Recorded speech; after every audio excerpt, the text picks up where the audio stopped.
This is MTG Burgeoning, and in this video we are going to update and upgrade our Jodah the Unifier Legendary Human EDH deck.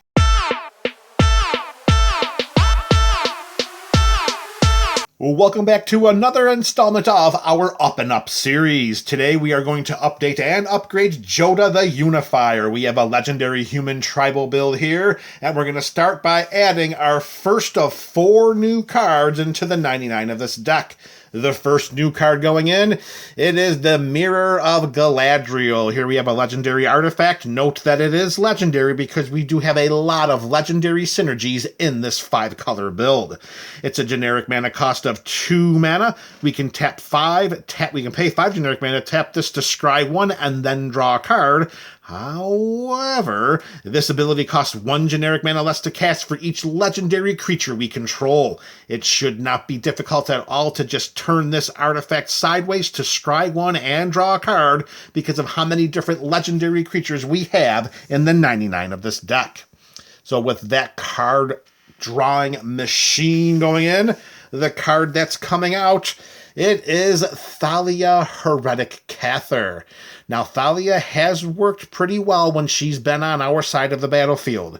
She does have creatures and non-basic lands our opponents control enter the battlefield tapped. That has acted as a nice deterrent for our opponents. Well, not so much a deterrent, but it does help to slow down whatever it is that they're cooking up on their sides of the battlefield. With Thalia coming out, however, it's just more about trying to synergize the entire 99 of this deck. Thalia is great at slowing down our opponents, but she does very little to help the other humans in this deck. She doesn't synergize with any of the other humans outside of, slowing down our opponents, and that's where this deck is drifting towards. Because with every set that comes out, there's more and more legendary humans that synergize with either legendary themes or synergizes with the human tribe, and that's what we're looking to do. We're trying to make all of the humans in this deck stronger with each other human on our side of the battlefield. If it gets to the point where we need to reconsider the amount of defensiveness that we have in our build, then we can revisit adding Thalia at another time in a different Up and Up series installment. But for right now, the card drawing option is going in and the tap down option is coming out. All right, card number 2 that's going in, it is, I'm going to tell you, this one's going to hurt. I still remember the day where I saw the name of this card. Boy, it was a hell of a thing to learn that Kenny died. I'm not sure I'm even over it right now. But here we are with a legendary enchantment. Yes, more legendary cards going into this legendary human tribal build. The Kenriths Royal Funeral. 2 and Orzhov colors. When it comes into play, we exile up to 2 target legendary creature cards from our graveyard, and then we draw X cards and we lose X life, where X is the greatest mana value among cards exiled this way. So we do get to pick and choose, and knowing what's in our graveyard, of course. We're not going to pick something that's going to put our life total to under 0, of course. We're not looking to do that. But this is a nice way in which to put some more cards into our hand, particularly for a tribe that really does pick things up very quickly. And, we can run out of gas pretty quick in a game when we're playing tribal anyways. So you'll notice that this card draw feature is going to be something that you see repeated throughout the next installments of this particular build. And also with the Kenriths Royal Funeral, legendary spells we cast cost 1 generic mana less to cast for each card exiled with the Kenriths Royal Funeral. So if we do exile those 2 cards, this is going to help us reduce the casting cost of our legendary spells by 2 generic mana. Note, it's not just our human spells, it's all of our legendary spells. That would include the Mirror of Gadriel over there, which would end up costing us no mana at all. So the Kenriths Royal Funeral will come down to provide card advantage and ramp in the form of legendary spell cost reduction, which this deck is inundated with. So with that enchantment going in, coming out is going to be Grand Arbiter Augustin IV. And a lot that we said about Thalia could be included here with the Grand Arbiter. Thalia did some things to stall out our opponents. The Grand Arbiter here does the same thing by making spells our opponents cast cost 1 more generic mana to cast. And this also does offer us a cost reduction on some of our spells. It offers it offers 1 generic mana off of our white spells and 1 generic mana off of our blue spells.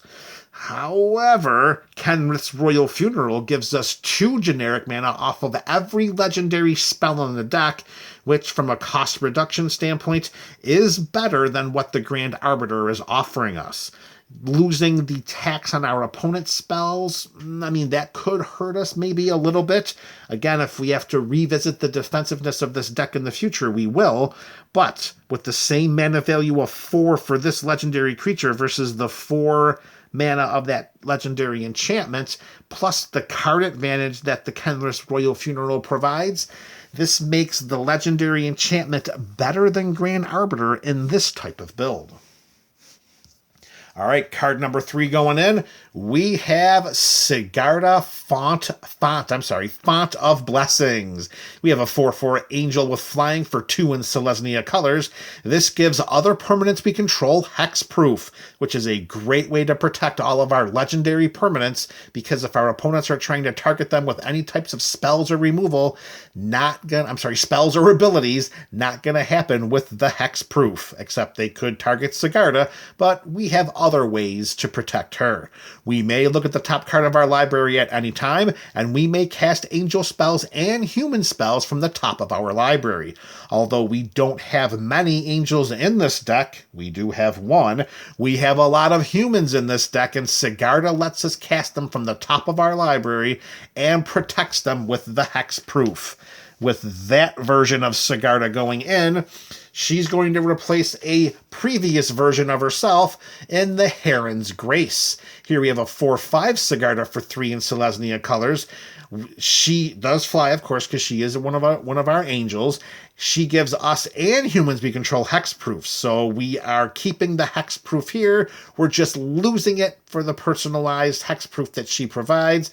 Not that big of a deal. Her other ability of paying 2 generic mana to exile a card from our graveyard to create a 1/1 white human soldier creature token is not going to be as beneficial to us as casting human spells from the top of our library. So with that in mind, this version of Sigarda is going to work better in this deck than the past incumbent. All right, that brings us to the last card in this deck. In this installment of the Up and Up series. Card number 4 going in.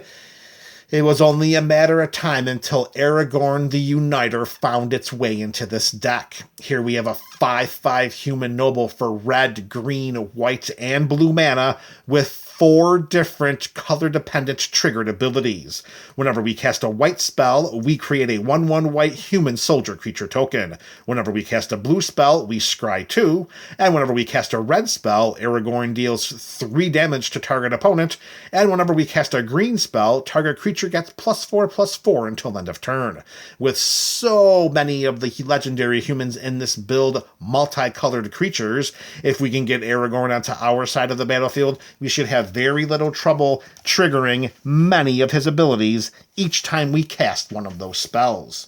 With Aragorn going in, the card coming out is going to be Queen Maressa. Here we have a 3/3 Death Touch Haster for 1 in Mardu colors, and when she comes into play, we become the Monarch. And at the beginning of our upkeep, if an opponent is the Monarch, we create a 1/1 black assassin creature token with Death Touch and Haste. So Maressa does present the Monarch to a game of Magic, does help us to try to get the Monarch back if for some reason one of our opponents takes it from us.